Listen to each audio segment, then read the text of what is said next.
नमस्कार। जौहर यूनिवर्सिटी को लेकर जब से ये आदेश आया है कि 40 इमारतों में से लगभग 38 जो इमारतें हैं उनका ना तो नक्शा पास था, ना ही उनका कोई मानचित्र पास कराया गया और अवैध तरीके से इनका निर्माण हुआ है। इसलिए 40 में से 38 बिल्डिंगों को ध्वस्त कर दिया जाए। बल्कि जिलाधिकारी ने तो यहाँ तक कहा कि अगर जो जौहर ट्रस्ट है, अगर वो अपने आप से इन इमारतों को, बिल्डिंग को ध्वस्त नहीं करता है तो मजबूरन आरडीए को इन इमारतों को ढहना पड़ेगा, इनको ध्वस्त करना पड़ेगा, जमींदोज करना पड़ेगा। ये जो चर्चा थी लगातार चलती हुई दिखाई पड़ी। लेकिन अब ऐसा लगता है कि समाजवादी पार्टी की तरफ से भी अब कमर कसी जा रही है कि किसी भी कीमत पर जौहर यूनिवर्सिटी को बचाया जाए, क्योंकि लगातार अब समाजवादी पार्टी के तमाम नेता जौहर यूनिवर्सिटी को लेकर न सिर्फ बयानबाजी कर रहे हैं, बल्कि अब रामपुर में भी एक बड़ा जत्था समाजवादी पार्टी का नेता प्रतिपक्ष जो है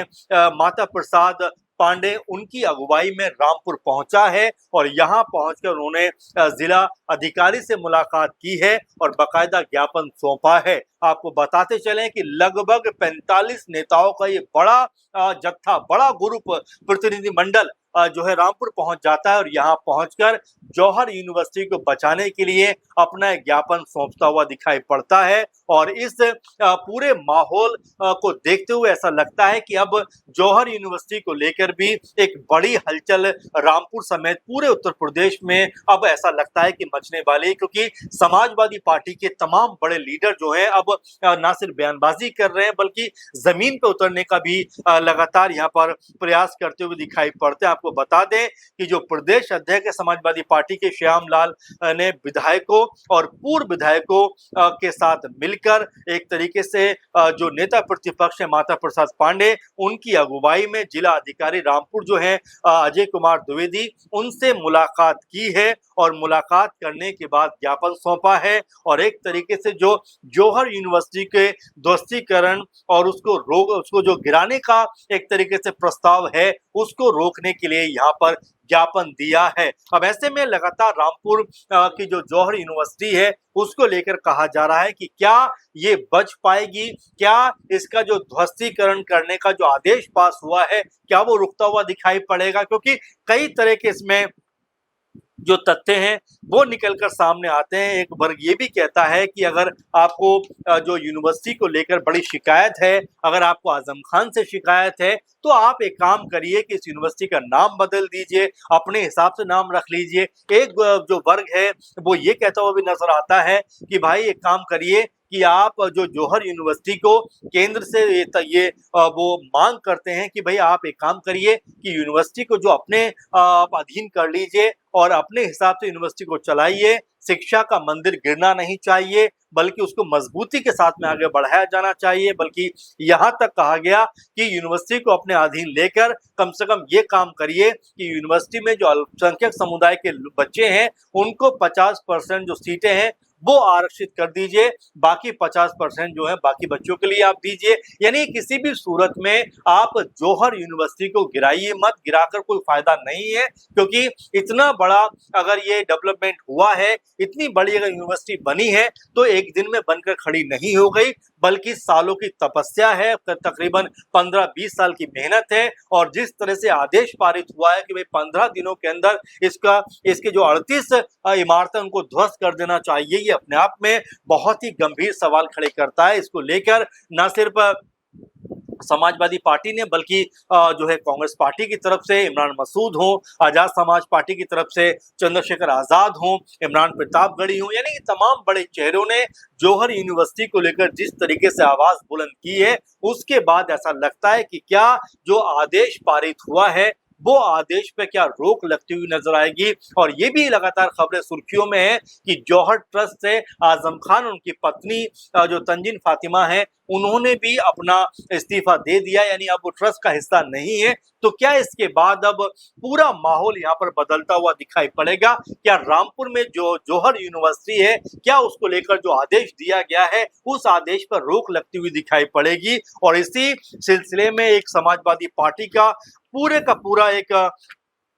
डेलीगेशन जिला अधिकारी से मुलाकात करने पहुंच जाता है और उनसे अपनी मांग सामने रखता है कि भाई इस शिक्षा के मंदिर में, इस यूनिवर्सिटी में गरीब के बच्चे पढ़ते हैं, पिछड़े बच्चे पढ़ते हैं, दलित समुदाय से बच्चे पढ़ते हैं, उनके शिक्षा के अधिकार को आप खत्म नहीं कर सकते, उनको आप वंचित नहीं कर सकते। इस तरह की बात इस ज्ञापन में कही गई है। वहीं जौहर यूनिवर्सिटी के गेट पर लगातार छात्र जो है वो भी प्रदर्शन करते हुए दिखाई पड़े। छात्रों ने ये तक कहा कि हमारा भविष्य और हमारे समय तमाम जो इस यूनिवर्सिटी में बच्चे पढ़ते हैं उनका भविष्य भी अधर में लटक जाएगा, इसलिए यूनिवर्सिटी के ध्वस्तीकरण का जो भी आदेश पारित हुआ है, जो भी फैसला किया गया है उसको वापस ले लेना चाहिए, कोई और रास्ता इख्तियार करना चाहिए ताकि यूनिवर्सिटी भी बची रहे और जो भी आप कानूनन इसके ऊपर कह सकते हैं कि जो भी आप कार्य करना चाहते हैं वो आप करिए, लेकिन यूनिवर्सिटी को ध्वस्त कर देना, इमारतों को गिरा देना,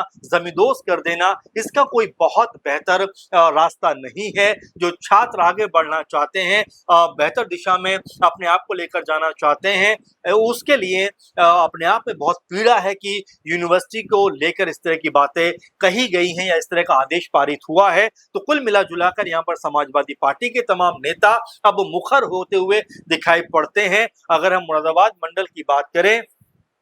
तो तमाम नेता ऐसे हैं जो लगातार अपनी आवाज बुलंद करते हुए दिखाई पड़ते हैं और इसी सिलसिले में समाजवादी पार्टी के तमाम विधायक जो मुरादाबाद पहुंचते हैं और जो मंडल आयुक्त हैं अनंजय कुमार सिंह, उनसे मुलाकात करते हुए ज्ञापन सौंपते हैं और कहते हैं कि जौहर को बचा लीजिए, जौहर को ध्वस्त करने का जो भी फैसला है उसको तुरंत निरस्त करवा दीजिए, क्योंकि बच्चे यहाँ पर अपनी शिक्षा ग्रहण करते हैं तो उनके भविष्य को हम अंधकार में नहीं डाल सकते। आपको बता दें कि सपा विधायक कमाल अख्तर तो यहाँ तक बोलते हुए नजर आए कि जौहर को सियासी तौर पर निशाना बनाया जा रहा है और इससे बच्चों के जो भविष्य पर असर पड़ेगा उसकी भरपाई कोई नहीं कर सकता। तमाम तरह की बातें निकलकर सामने आ रही हैं, तमाम तरह के लोग यहाँ पर खड़े होते हुए नजर आते हैं और एक ही सुर में ये बात कहते हैं कि यूनिवर्सिटी को गिराना कोई समस्या का समाधान नहीं है। आप देख रहे हैं कि इसमें बहुत सारे बच्चे पढ़ते हैं, तमाम बच्चे अपने आप को आगे बढ़ाना चाहते हैं, कई तरह की स्ट्रीम इस कॉलेज के अंदर चलती है, इसलिए इस कॉलेज को इस यूनिवर्सिटी को जो है बचाइए। इसके अंदर जो भी कह सकते हैं कि नियम कानून को लेकर जो भी मुश्किलात हैं उनको आसान करके उनको रेगुलर किया जाए, कोई भी कानूनी प्रक्रिया अपनाकर इस यूनिवर्सिटी को बचाया जाए। इस तरह की जो बातें अब यहाँ पर जो ज्ञापन है वो समाजवादी पार्टी के लोग सौंपते हुए दिखाई पड़ते हैं। अब क्या वाकई में कोई दबाव पड़ता हुआ दिखाई पड़ेगा? क्या वाकई में जो जिला अधिकारी हैं रामपुर के अजय कुमार द्विवेदी, क्या वो इस अपने फैसले पर पुनर्विचार करते हुए दिखाई पड़ेंगे या फिर ये मामला अब कोर्ट में भी जाता हुआ दिखाई पड़ेगा? तो कई तरह की बातें हैं, कई तरह के विकल्प हैं, कई तरह के जो है लोग हैं जो अपनी अपनी आवाजें बुलंद करते हुए दिखाई पड़ते हैं। और देखिए सभी लोगों का यही मानना है कि गिराने से बेहतर है, ध्वस्त करने से बेहतर है कि कोई और रास्ता निकाला जाए। तो क्या वाकई में जौहर यूनिवर्सिटी को लेकर अब कोई और रास्ता निकलता हुआ दिखाई पड़ेगा या कोई और रास्ता अपनाते हुए यहाँ पर कानून जो है संविधान के तहत क्या जो शासन प्रशासन है वो यहाँ पर कोई फैसला करता हुआ दिखाई पड़ेगा? क्योंकि रामपुर की जौहर यूनिवर्सिटी है अपने आप में एक बड़ा नाम बनती हुई दिखाई पड़ रही है। जिस तरह से उसको बनाया गया है, उसको जिस तरह डिजाइन किया गया है, उसको लेकर भी कहा जाता है कि बेहद सोच समझकर, बेहद खूबसूरत तरीके से इसका निर्माण हुआ है। अब ऐसे में अगर एक यूनिवर्सिटी के 40 में से अगर 38 भवनों को, इमारतों को ध्वस्त कर दिया जाएगा तो वो पूरा का पूरा जो भी पूरा क्षेत्र है वो वीरान दिखाई पड़ेगा। इसीलिए यहाँ पर न सिर्फ समाजवादी पार्टी बल्कि और भी तमाम दल यही बात कह रहे हैं कि सरकार को कोई दूसरा रास्ता इख्तियार करना चाहिए ताकि यहाँ पर जो यूनिवर्सिटी है उसको बचाया जा सके। यूनिवर्सिटी को लेकर जो भी चर्चाएं चल रही हैं उन चर्चाओं पे पूर्ण विराम लगे कि यूनिवर्सिटी को जो है ध्वस्त नहीं किया जाएगा, यूनिवर्सिटी को जो है जमींदोज नहीं किया जाएगा, बल्कि कोई और रास्ता निकालकर यूनिवर्सिटी और उसमें पढ़ने वाले बच्चों का जो भविष्य है उसको बेहतर किया जाएगा। तो अब ऐसे में जो समाजवादी पार्टी का पूरा डेलीगेशन रामपुर पहुंचा है, इसमें 40-45 नेता दिखाई पड़ते हैं। तमाम जो सांसद नजर आते हैं, तमाम विधायक नजर आते हैं, तमाम पूर्व सांसद नजर आते हैं, यानी कि एक अनुभवी नेताओं का जत्था है। अब इनका असर कितना जो है जिलाधिकारी अजय कुमार द्विवेदी पे पड़ता हुआ दिखाई पड़ेगा, अपने आप में देखने वाली बात है। लेकिन फिलहाल ये कहा जा सकता है कि समाजवादी पार्टी की तरफ से पूरे